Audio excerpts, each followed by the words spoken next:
Hello friends, मेरा नाम है श्रद्धा मनीष त्रिपाठी और आप सबका मेरे चैनल में एक बार फिर से स्वागत है।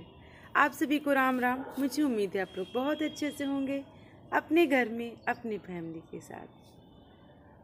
देखिए शाम हो चुकी है, 5 बज रहे हैं। मैं स्कूल से आई थी, बहुत थकी हुई थी, लेकिन किसी काम से थोड़ा बाहर गई। मम्मी के साथ पोस्ट ऑफिस जाना हुआ और फिर आई और अपनी बेटी के साथ थी।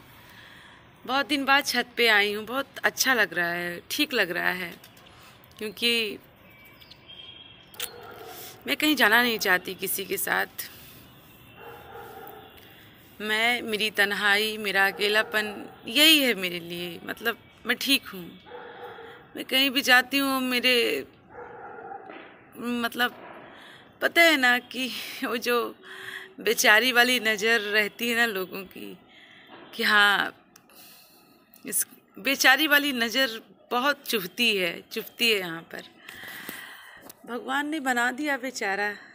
पता है ना, मैं भगवान के सामने जाती हूँ तो ये सोच पूछती हूँ उनसे कि भगवान, आपने तो मुझे हंसी का पात्र बना दिया ना। सबके सामने लोगों की नज़रें समझ में आ जाती हैं, है ना। और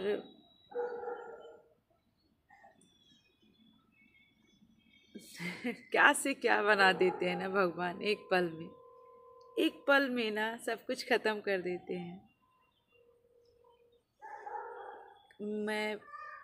हाँ, छत में हूँ, आ जाओ। ये मेरी जीने की वजह, मेरी बेटी। मुझे कुछ अच्छा नहीं लग रहा था नीचे, तो मैं छत पे आ गई। जो थोड़ी देर अकेले रहूँगी, शांत रहूँगी, तो वो नहीं रह पाती मेरे बिना। आओ, मैं अपनी बेटी को देख लूं। गुड्डू, लड्डू मेरा, मैं छत पे हूँ, सबसे ऊपर कपड़े लेने आई हूँ। आ जाओ, थोड़ा ठीक लग रहा है, आओ।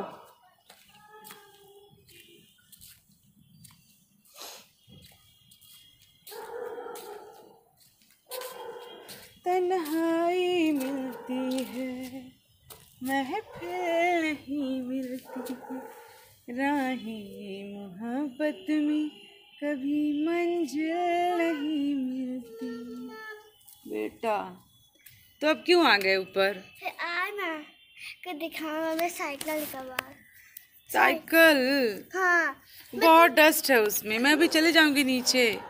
वो बहुत जाम भी हो गई है ना, उस बहुत दिन से ऑयल नहीं पड़ा है ना, तो खराब हो गई है वो। दादी बना पाएंगी उसको जब अच्छा जब उसमें मतलब हमारे घर में जो गाड़ी में डालते ना पीते और हाँ, वही डालना पड़ेगा ना, तभी चलेगा। हाँ तभी चलेगा। बहुत दिन से चली नहीं है ना, तो खराब हो गई है, टाइट हो गया है पूरा। थोड़ा देर मुझे, अब मैं बैठी हूँ, ठीक लग रहा था बेटा, इसीलिए बैठ गई। झंडा देखने जा रहा है जाओ हनुमान जी का। जाओ, लेकिन गिरना मत, इधर से जाओ। गिरना नहीं, लेकिन थोड़ी जल्दी गिरना नहीं। गिरूंगा नहीं। हाँ जाओ। जय हनुमान बाहुबली। जय हनुमान बाहुबली। हाँ। ये मेरा बाहुबली है।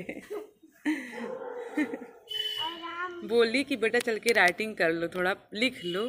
बिल्कुल नहीं, पढ़ाई करना मत करो। मैं रात में फिर मुझे वही परेशानी होती है। मैं किचन के सामने बैठती हूँ और इनको वर्क नहीं करा पाती, तभी चिल्लाती रहती हैं। पर क्या करेंगे अब। देखिए मेरे इतने ज़्यादा हेयर फॉल हो रहे हैं इस टाइम पे कि मैं क्या बताऊँ। कहीं भी मैं अकेले थोड़ी देर के लिए नहीं बैठ सकती, कहीं भी नहीं।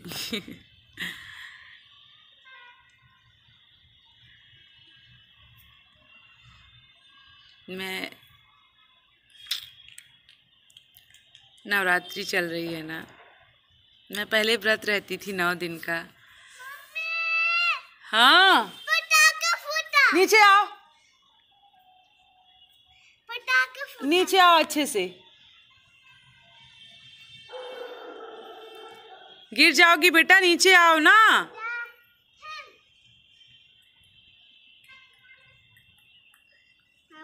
उसको नीचे क्यों उड़ा रहे? मैं जय हिंद कर रहा हूँ। जय हिंद कर रही हैं ऊपर से। फौजी बन के आते देखना तो।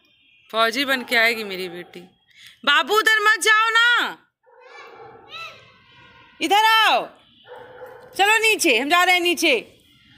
बाबू प्लीज उधर मत जाना। नीचे डालूं? डर लगता है, गिर जाएगी तो मैं क्या करूंगी, कहाँ जाऊंगी मैं फिर। यार मैं गिरूंगा नहीं। जो कुछ भी कहो, शाम के टाइम बहुत अच्छा लगता है ना छत पे। मैं कभी कभी आती हूँ, बहुत मतलब नहीं होता, टाइम ही नहीं होता, बिल्कुल भी नहीं बचता टाइम किसी चीज़ के लिए। और कभी कभी कल मैं मार्केट चली गई थी रात, शाम को आते आते बज गए 8:30। फिर घर का काम अब जान ही रहे हैं, मतलब मुझे कितना काम रहता है अकेले। सब बर्तन वर्तन धुलते उलते एकदम से सब बज गए 11 11:30। फिर गई तो आद्या के सारे यूनिफॉर्म वगैरह रखे थे, उनको वॉश की। तो मतलब वही मेरी रोज़ की दिनचर्या हो जाती है। मैं एकदम से ना क्या बोलूँ, मैं क्या होती जा रही हूँ, थक जाती हूँ, एकदम से फ्रस्ट्रेशन में आ जाती हूँ। और फ्रस्ट्रेशन इतना ज़्यादा हो जाता है कि किसी से कुछ कहती नहीं हूँ, कहने का कोई मतलब ही नहीं, कहना भी नहीं चाहती। लेकिन ये फ्रस्ट्रेशन है जो अंदर अंदर रहता है ना, ये बहुत ज़्यादा वो करता है। मुझे लगता है कि मैं अपनी बातें किसी से क्या कहूँ।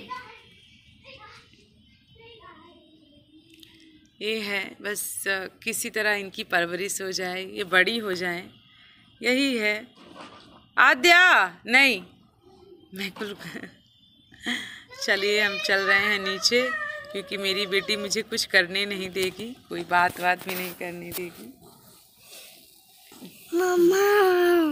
मन एकदम से ना अजीब हो रहा था। मैं कपड़े लेने आई थी छत पर, तो मैं सोची थोड़ी आप लोगों से, मुझे अच्छा लगा, सुकून लगा थोड़ा सा, सोची थोड़ा सा यहाँ पर बैठूं। लेकिन ये भी नसीब में नहीं है बैठना भी। बेडशीट वगैरह डालना है ना, बिस्तर में बिछाना है मेरे बेड में। थोड़ी देर यहाँ पे बैठ जाओ। नहीं बेटा, अब मच्छर काटेंगे, अब बहुत जाना है, नीचे भी चलना है ना, अभी तो आपको होमवर्क भी करना है। मुझे कहाँ सुकून मेरे जीवन में। अब तो इस हर जगह माता जी का मंदिर सजा हुआ है। गिरोगी ना वहां से तो सर्वर बचेगा नहीं तुम्हारा आद्या, हम बता दे रहे हैं, हम समझा रहे हैं नीचे। पता है यूपी एमपी में मैंने एक चीज़ देखी कि यूपी में क्या होता है कि यहाँ माता जी रखाती हैं ना, तो यहाँ माता जी की आँख नहीं खुली रहती है, सप्तमी वाले दिन खुलती है। और हमारे यहाँ, मतलब मैं मध्य प्रदेश से हूँ, तो मेरे यहाँ जैसे जिस दिन माता जी आई ना, तो जब तक उनका पूजा नहीं होता, मतलब उनकी प्राण प्रतिष्ठा नहीं होती है, तब तक उनकी आँखों में मतलब उनका फेस कवर रहता है रेड कपड़े से। और जैसे ही माता जी का फेस ओपन, मतलब पूजा हुई, प्राण प्रतिष्ठा हुई, उनका फेस खुल जाता है। और मुझे यही नहीं पता कि हाँ माता जी को ऐसा क्यों रखा जाता है। उसका मैंने बहुत लोगों से पूछी कि आखिर ऐसा क्यों है। लेकिन बहुत सही, अलग अलग स्टेट में शादी करने पे ना बहुत चीज़ें बहुत अलग होती हैं, बहुत अलग चीज़ें, रहना पीना खाना, मतलब हर एक चीज़। और फिर ऐसी जगह पे आने के बाद इंसान अपने पति के सहारे सब कहीं भी जा सकता है ना, कहीं भी, एक अलग स्टेट हो, अलग शहर हो, कुछ भी हो, है ना। लेकिन जब जीवन साथी ना हो उस शहर में, मैं जहाँ हूँ इस टाइम पे, मेरे जीवन साथी के अलावा मैं यहाँ कुछ भी ऐसा नहीं जो इसको मैं जानती हूँ। मेरे जीवन साथी भी साथ छोड़ के चले गए, अनजान शहर, कोई नहीं है मेरा यहाँ, एकदम अकेली। मेरे यहाँ कोई फ्रेंड्स भी नहीं, ना कोई फ्रेंड्स, ना कोई। मम्मा मैं तुम्हारा फ्रेंड हूँ। हाँ ये मेरी फ्रेंड है, ये मेरी फ्रेंड है, मिलिए मेरी फ्रेंड से। तो मेरा सब कुछ है, मेरा फ्रेंड, मेरे जीने की वजह, मेरे जीने की हिम्मत, सब कुछ। तो बहुत अजीब लगता है। मैं इस शहर में जो शुरू में आई थी, तो मेरे फ्रेंड बस पति के साथ, पति का रिश्ता ही ऐसा होता है ना कि फिर किसी और की ज़रूरत नहीं होती। लेकिन मैं अभी बहुत अकेली हो गई हूँ, बहुत अकेली हो गई हूँ, क्योंकि पता है अब मैं जून से यहाँ पर आई हूँ अपने ससुराल। मेरा घर बहुत दूर है आने जाने में इतना टाइम लग जाता है, आद्या के स्कूल में छुट्टी नहीं मिलती। क्या हो रहा है मेरे फोन में यार। Okay go. तो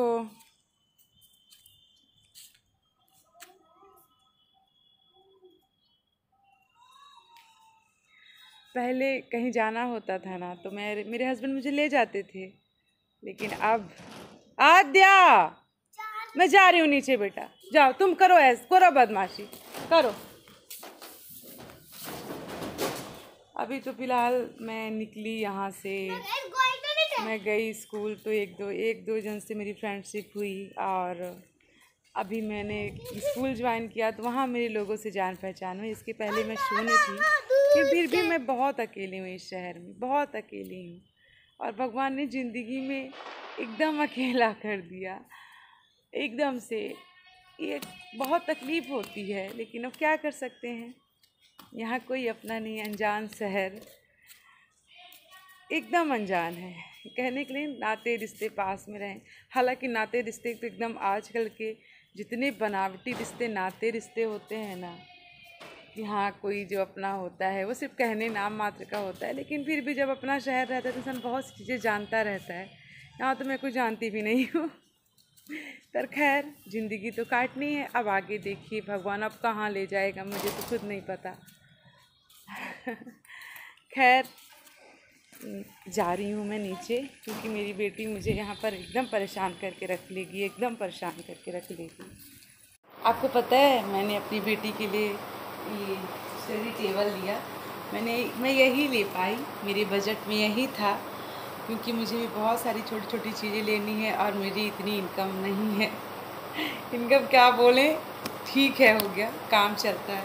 काम क्या, मतलब एक कहावत है, something is better than nothing. तो कुछ नहीं से कुछ है, और तो मैं यही ले पाई, क्योंकि उसकी राइटिंग मैं रूम में अपने होमवर्क नहीं करा पाती थी। ये चेयर नहीं है, अभी चेयर का बजट नहीं था, जब कभी होगा तो चेयर भी ले लेंगे। मैंने पहले उसके पापा थे तो बहुत सी चीज़ें सोचते थे कि हम लोग बाबू के लिए ये लेंगे, लेकिन अचानक से ऐसा तूफान आया कि सारे सपने तो ऐसे ही बिखर गए। फिर भी मैंने कोशिश में गई और मैंने परचेस किया जितना मेरा बजट था। मैं ज़्यादा कॉस्टली नहीं ले सकती थी, पर हो गया। मतलब मुझे लगता है कि चीज़ें छोटी हो या बड़ी, हम उसको अच्छे से रखें तो वही अच्छी लगती है। और बच्चा है मेरा, उसकी राइटिंग अच्छी आनी चाहिए, बस हो गया। बाकी मैं सबके जैसे एक्सपेंसिव चीज़ें उसको नहीं प्रोवाइड करा सकती, तो मैं उसको इतनी हैबिट भी नहीं डाल सकती हूँ कि बेटा, क्योंकि मैं सब जैसे नहीं कर पाऊँगी ना। मेरी बच्चे को वो चीज़ें, मतलब उतना एक्सपेंसिव चीज़, हर चीज़ नहीं कर पाऊँगी जो अदर लोग कर पाएंगे। तो मुझे जितना मेरे है उतने में ही मुझे उसको ढालना है। पर हो गया, बस ये ना लगे कि वो जब बड़ी हो तो ये बोले कि मम्मा मेरे पापा नहीं थे तो तुम मुझे कुछ दिला नहीं पाए। ये भी मेरी पूरी कोशिश रहेगी। वो बहुत खुश हुई, बहुत हैप्पी हुई, क्योंकि इसमें लूडो भी है और कैरम भी है। वो बच्ची है तो आप जान ही सकते हैं कितने खुश होते हैं बच्चे। अभी बहुत सी छोटी छोटी चीज़ें मुझे लेनी है उसके लिए, तो मैं हर महीने वेट करती हूँ कि इस महीने मैं ये चीज़ ले रही हूँ। और पिछले महीने जब मुझे पैसे आया, मतलब पिछले महीने जब मुझे पैसे मिले थे, मैं उसके लिए लंच बॉक्स लेकर आई, और छोटी मोटी उसी की चीज़ें बहुत ज़्यादा हो जाती हैं। अब तो ठंड भी आ गई है, तो फिर मैं ये राइटिंग टेबल भी मुझको तभी चाहिए थी, लेकिन मुझे नहीं मिल पाया। फिर उसका वाटर बॉटल भी ख़राब हो गया है, तो मैंने वो भी ऑर्डर किया। अब कुछ भी चीज़ लो तो कम से कम 500 तक तो पड़ ही जाता है, तो वो है, रोज़ का कुछ ना कुछ हो ही जाता है। मम्मा चिप्स है, मम्मा चॉकलेट है, तो मैं उतने ही कर पाती हूँ, ज़्यादा नहीं कर पाती मैं इतनी। बस देखने में ज़रूर लगता है कि देखने वालों को लगता होगा कि बहुत रिच, हाँ मेरी फैमिली में लोग हैं, लेकिन जो मेरा था वो गया। किसी के पास कितना भी हो, लेकिन जब जब तक अपना है ना, अपना पति, तो चीज़ें हैं। अगर नहीं है तो फिर खुद से करो बस। और मैं भी पूरी कोशिश करूँगी। आप लोग बताइएगा मेरी बाबू का ये टेबल कैसा है। मैं इतना ही कर पाई हूँ, आगे कोशिश करूँगी कि शायद मेरे भी दिन बदलें, शायद मैं भी अपनी बेटी के लिए बहुत अच्छी चीज़ें कर सकूँ। शायद, बाकी तो ऊपर वाले के हाथ में है। तो फिर मिलते हैं आप लोगों से, तब तक के लिए राम राम, जय माता दी।